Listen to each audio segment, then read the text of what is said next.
I'm giving a testimony of what God has done in my life and the different things that He's done. But if I put every single thing in there that the Lord did, it would take me days and days to talk about all of His blessings and all the miracles that I've seen. So I'm going to talk a little bit about a few things that He's done that has been a great blessing to me. I remember one time when I was 19 years old, my father and I'd been in the ministry with my father and traveling with my father, and we'd had a little bit of a falling out, and he had asked me to move and asked me to leave, and I decided that I would leave and go to Ohio. And our family was from Ohio, and I figured we were living in Alabama at the time, and we traveled and ministered everywhere. And whenever school would start, when I was growing up, we would stay wherever we were at. And we lived in buses and traveled and sang and preached and held revivals.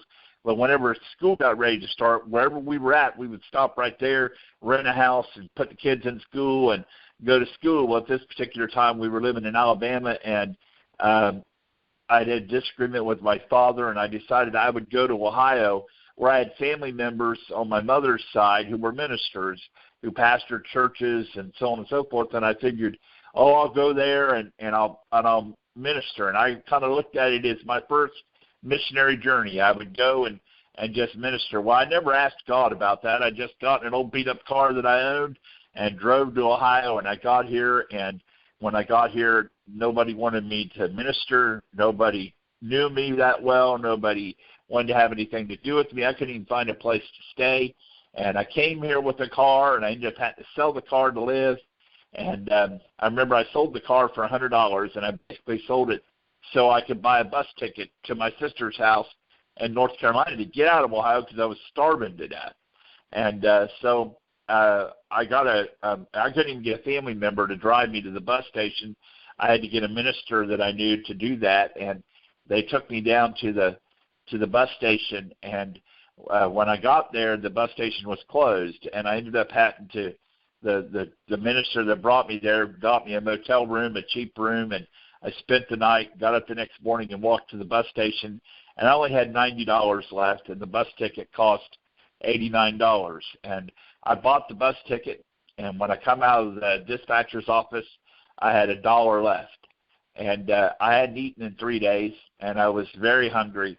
And I remember I looked behind me, and there was a pop machine and a snack machine there. And so I went over to the snack machine, and I bought a 45-cent candy bar, and I bought a 50-cent pop, and grabbed my bags, walked out in front of the bus station and sat down.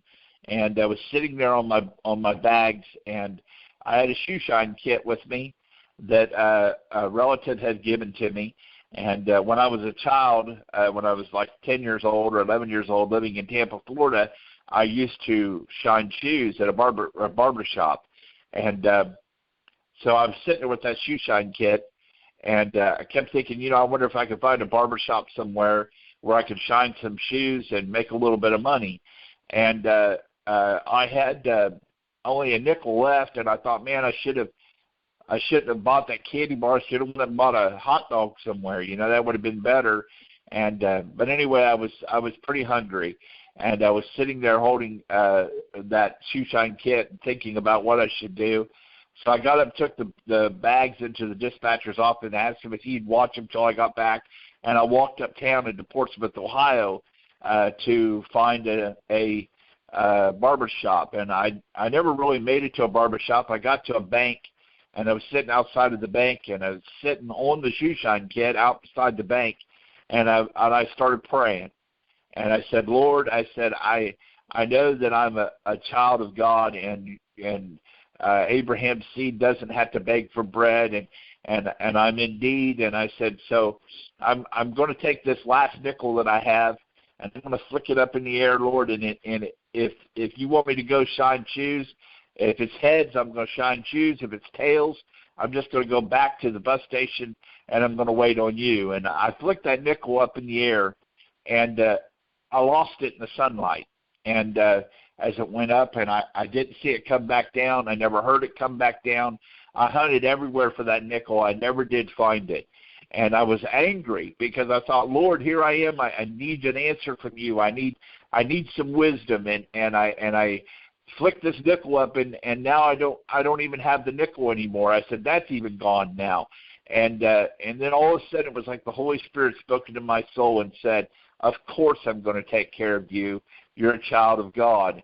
And so I picked up my shoe shine kit and I walked back to the bus garage, and I got my bags out and I set them down in front of the bus station, and I just sat there and waited on the Lord.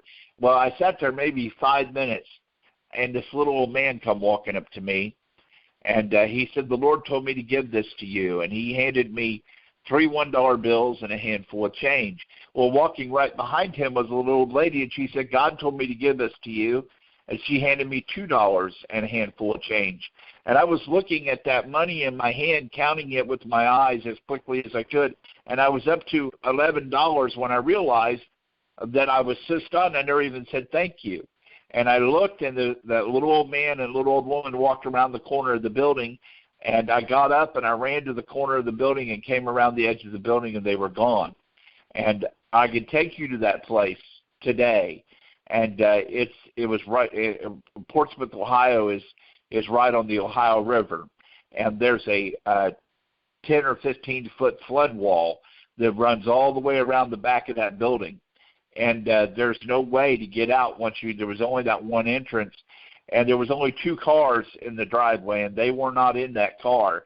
But that little old man and little old woman disappeared into thin air. And I know in my spirit that God sent angels there to take care of me. And I never really thought about it a whole lot at that point. I was so hungry. I ran up to this little Tasty Freeze, and I got myself a hot dog and got myself something to drink. And the Lord took care of me, and I think that what you can get from that is sometimes God uses natural means to take care of his people, but I believe that he also takes care of supernatural. And over the years, for me, that has let me know that whatever situation I'm in, God will take care of me. To give you a good example of that, many years later, my wife and I had left and went to we actually went to Ozark, Alabama, where my parents were living, and we visited with them. And we left there and went to West Palm Beach, Florida, to minister down there. And we got to West Palm Beach, and I went there just kind of because I felt like the Lord wanted me to go there. I did not have anything planned. I had not contacted any ministers before I went. I just said, Lord, you just open the doors when we get there. And I had lived in West Palm Beach when I was a child, and I knew a bunch of preachers, and I just felt like when I got there, the Lord would open the doors. And when we got there, it seemed like every minister that I had known had either retired or had passed away or had moved to another church. And I really didn't have a whole lot of connections, and the ones that I did have that were still there were not looking for anybody to minister at that time. And so we had visited with my sister, who was there for a little while, and I had asked the Lord what he wanted me to do. And we got up early Sunday morning, and we drove down the road. And as we were driving down, I saw the back of this church building. And the Lord said, that's where you're going to minister at. And so we went around the block. We pulled in there. We got out. We went into church, and they were holding services at that point. When we came to the door, the preacher knew that I was a preacher right when he saw me.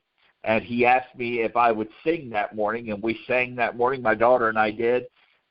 And then he asked us if we would come back that night and preach. And we came back that night and preached, and we ministered there 4 times over 2 weeks. And the Lord just blessed it tremendously.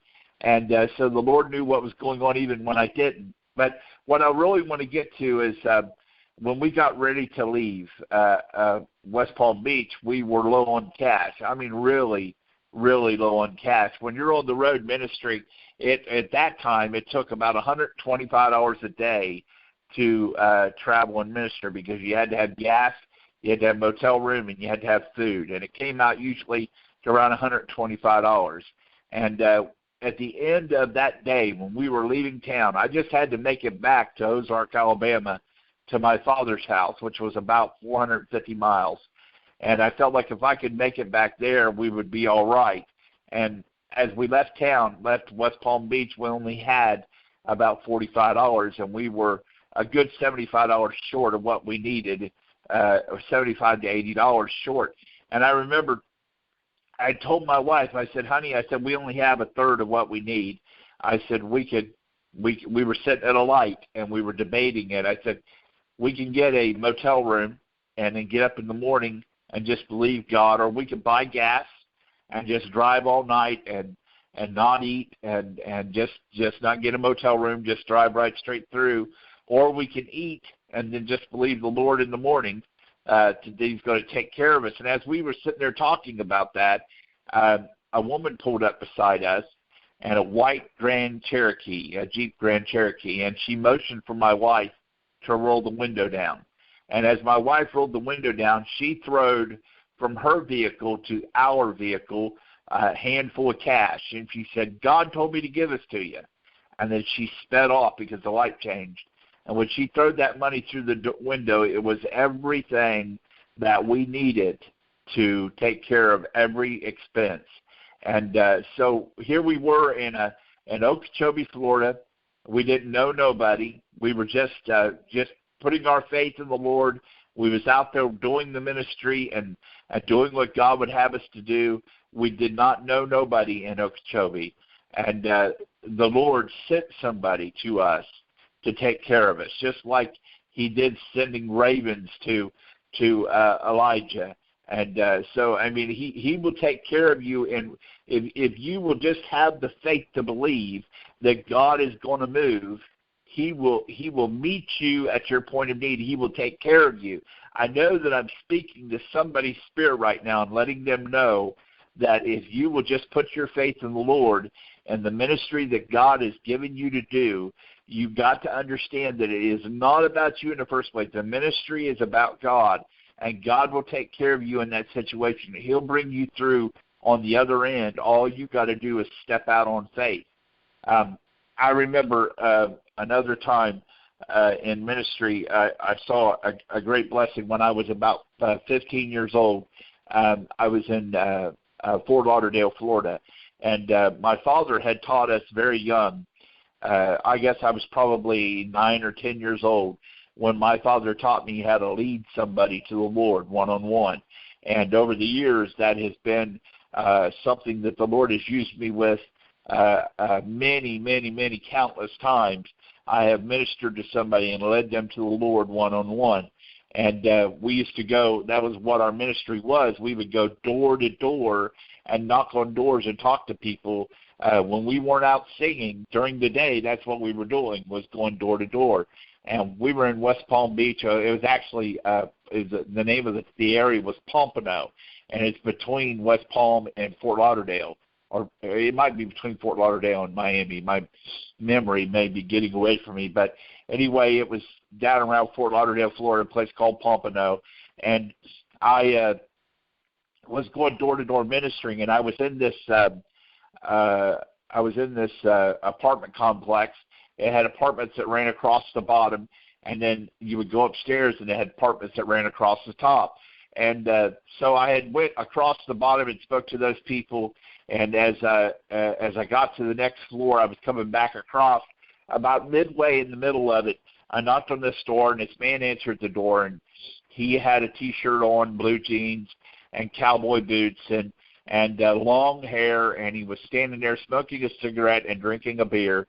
And I told him what I was doing and everything, and he said to me, I don't want to have anything to do with that. You need to leave now.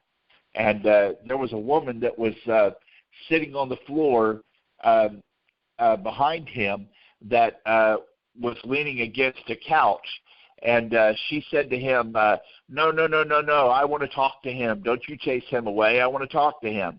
And so the man, he went back in the house angrily and went into the kitchen, grabbed another beer out of the refrigerator, and come walking past me and went outside, walked across the street from the apartment complex and sat on the railroad tracks. And I went in and I spoke to his wife, and as I was talking to her, I was telling her about Jesus and telling her about the saving grace of the Lord, and and she started to